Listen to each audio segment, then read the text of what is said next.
കുട്ടികളുടെ ആത്മഹത്യ പെരുകി വരുന്ന ഈ കാലം എന്താണ് ഈ കുട്ടികൾക്ക് സംഭവിക്കുന്നതെന്ന് തിരിച്ചറിയാൻ പറ്റാതെ മാതാപിതാക്കൾ അലഞ്ഞു തിരിഞ്ഞു നടക്കുന്ന സമയം ഫോണുകളുടെ ഉപയോഗം ഒരുപക്ഷെ ഇവരുടെ ജീവനെടുക്കാനുള്ള പ്രധാന കാരണമായി മാറിയേക്കാം എന്നല്ലാതെ അതൊരു സൊല്യൂഷനായി മാറുന്നില്ല.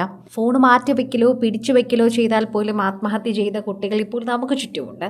അതുകൊണ്ട് തന്നെ അത്തരത്തിലൊക്കെ തന്നെ നമ്മൾ പ്രതീക്ഷിക്കാത്ത രീതിയിലേക്ക് ഇത് പോകണമെന്ന് ആരും പറയുകയും ചെയ്യുന്നില്ല. ഇപ്പോഴത്തെ മറ്റൊരു വാർത്തയാണ് വരുന്നത്.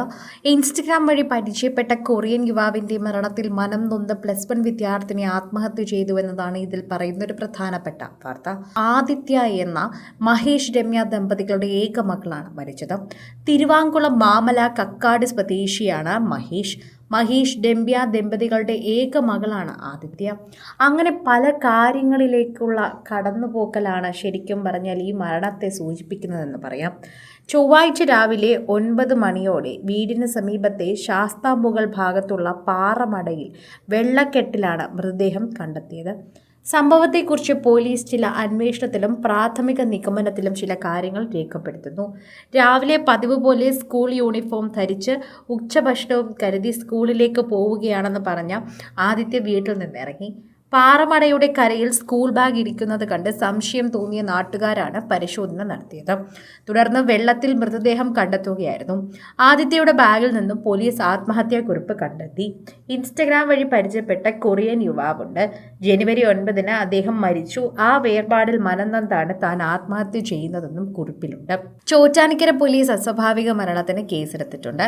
അന്വേഷണം ആരംഭിച്ചിട്ടുണ്ട്. ആദിത്യയുടെ ഫോൺ പോലീസ് ശാസ്ത്രീയ പരിശോധനയിൽ വിധേയമാക്കുമെന്നും അറിയിച്ചു. കുട്ടി പറഞ്ഞ കൊറിയൻ യുവാവ് യഥാർത്ഥത്തിൽ മരിച്ചിട്ടുണ്ടോ എന്നും ഈ സൗഹൃദത്തിന് പിന്നിൽ മറ്റാരെങ്കിലും ഉണ്ടോ എന്നും അന്വേഷിക്കും. മരണത്തിലേക്ക് നയിച്ച മറ്റു പ്രേരണകൾ ഉണ്ടോ എന്നും അന്വേഷിക്കും. തുടങ്ങിയ കാര്യങ്ങൾ പോലീസ് പ്രധാനമായും അന്വേഷിക്കുന്നുണ്ട്. മൃതദേഹം പോസ്റ്റ്മോർട്ടത്തിനായി കളമശ്ശേരി മെഡിക്കൽ കോളേജിലേക്ക് മാറ്റിയതായി തന്നെ അറിയാനും സാധിക്കുന്നുണ്ട്. ഈ കുട്ടിയുടെ മാതാപിതാക്കൾ ഇപ്പോൾ അനുഭവിക്കുന്ന വേദനയെക്കുറിച്ച് ആർക്കും ഒന്നും പറയാൻ സാധിക്കില്ല. കാരണം അത്രമാത്രം വേദനയിലൂടെയാണ് അവർ കടന്നു പോകുന്നത്. അവരുടെ ഏക മകളാണ്, ഏക ആശ്രയം തന്നെയായിരുന്നു, അവരുടെ ഏക സന്തോഷം തന്നെയായിരുന്നു. അത്രയേറെ തന്നെയാണ് അവൾക്ക് വേണ്ടി അവർ പ്രയത്നിച്ചത്. +1 വിദ്യാർത്ഥിനി ഇത്തരത്തിൽ ചെയ്യുമെന്ന് ആരും കരുതിയില്ല. ശരിക്കും പറഞ്ഞാൽ ഇത്രയേറെ ബുദ്ധിയുള്ളൊരു കുട്ടിയാണ്. 10ാം ക്ലാസ് പാസ്സായി കഴിഞ്ഞപ്പോൾ തന്നെ അവൾക്ക് മൊബൈൽ കയ്യിൽ കൊടുത്തു.